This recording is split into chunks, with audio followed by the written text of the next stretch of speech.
It's a nice rainy day today. You guys want to see the rain? It's rainy out. It was blowing our house to and fro. Okay. So today, I believe, is part 5. Told you it's part 5.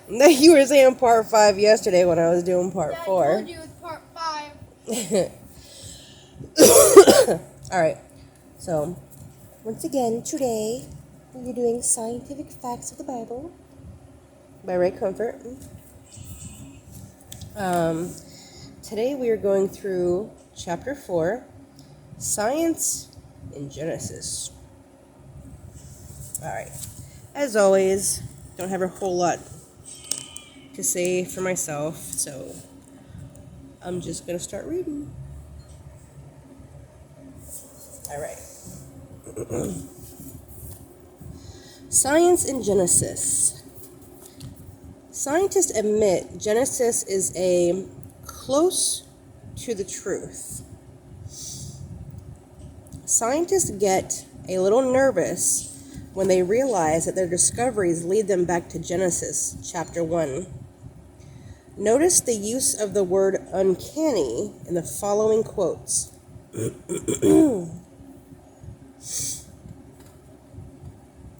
Most cosmologists, scientists who study the structure and evolution of the universe, agree that the Genesis account of creation in imagining an initial void may be cannily close to the truth.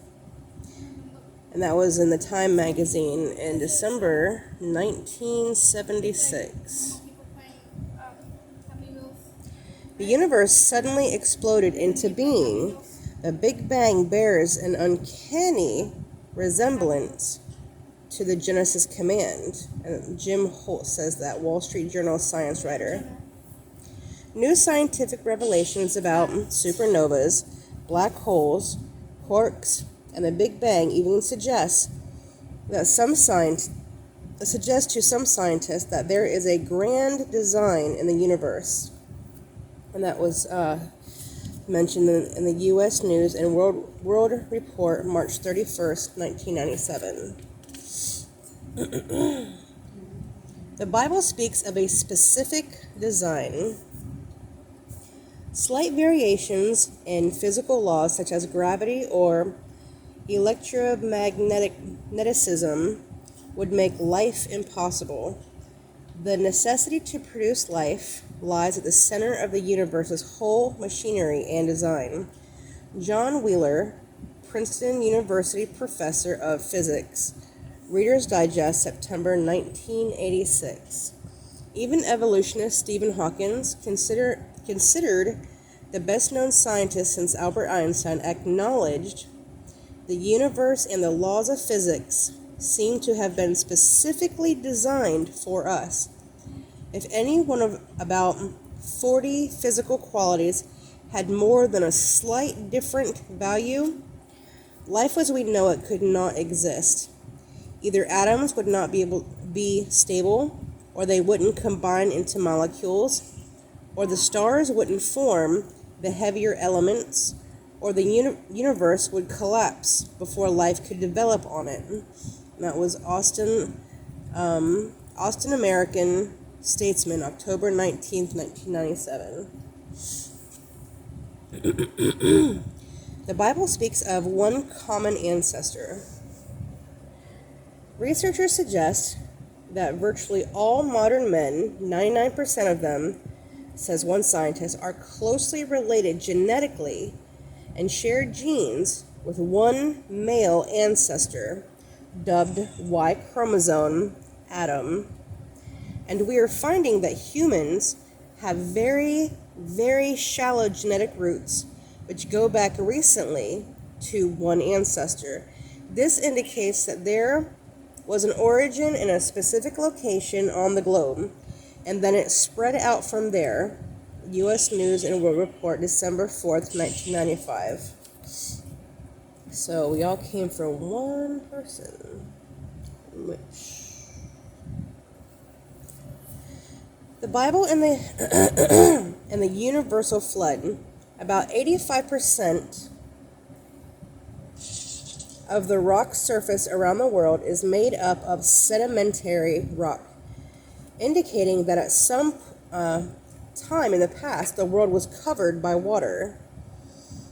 Peter and Paul Lalonde, 301 Startling Proofs and Prophecies. Law of probabilities confirms Genesis. The chance that higher life forms might have emerged in this way through evolution is comparable to the chance that a tornado sweeping through a junkyard might assemble a Boeing 747 from the materials therein. The likelihood of the formation of life from inanimate matter is 1 out of 10 to the 40,000th power. It is big enough to bury Darwin and the whole theory of evolution. There was no primeval soup, neither on this planet nor any other, and if the beginning of life were not random, they must therefore have been the product of purposeful intelligence. Sir Fred Hoyle, Professor of Astronomy, Cambridge University. What? I said the word wrong. What did I say? Did I say Cambridge? What did you say? You said Cambridge. Cambridge. Cambridge. Cambridge. Cambridge. Well, I never said I was a good reader. Genesis. See, now I can't even talk. Genesis explains the origin of sexes. Almost all forms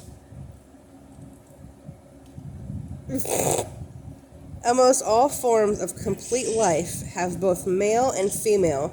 Horses, dogs, humans, moths, monkeys, fish, elephants, birds, etc. The male needs the female to reproduce, and the female needs the male to reproduce. One cannot carry on life without the other. The Bible tells us he who made them at the beginning made them male and female, and that's Matthew 19:4. Yeah. But if evolution is true, which then come first, according to the evolutionary theory? If a male came into being before a female, how did the male of each species reproduce without females?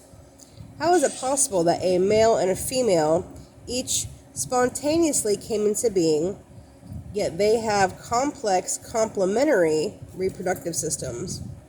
If each sex was able to reproduce without the other, why and how would they have developed a reproductive system that requires both sexes in order for the species to survive?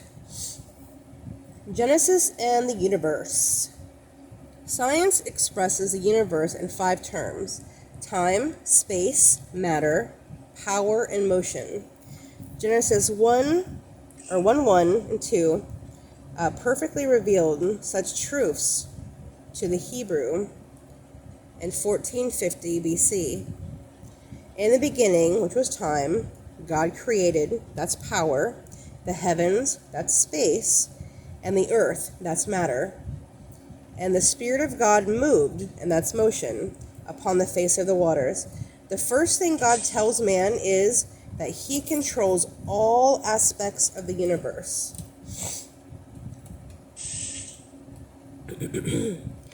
Genesis differentiates man from animals. The Bible tells us that animals are created without understanding. We are made in God's image. We aren't merely a higher form of species on the evolutionary scale.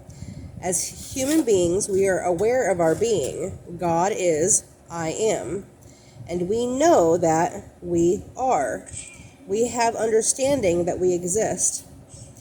Among other unique characteristics, we have an innate ability to appreciate God's creation?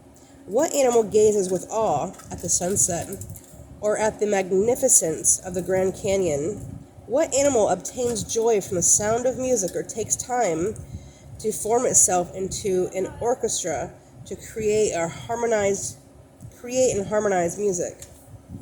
What animal among the beasts set up court systems and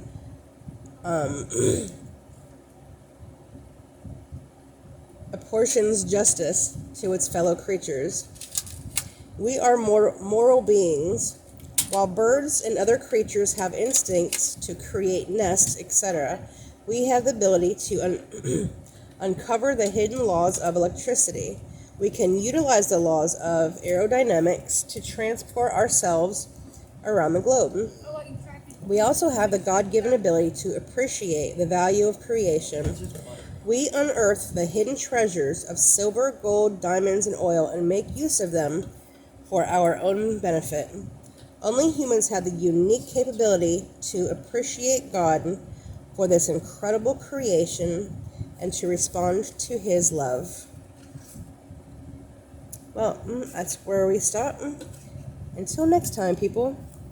I would make these videos a little longer, but 3 hours is a long time for an upload. So I will see you next time, and I hope you're enjoying this, because I'm enjoying story time. Love you guys. Talk to you later. Bye.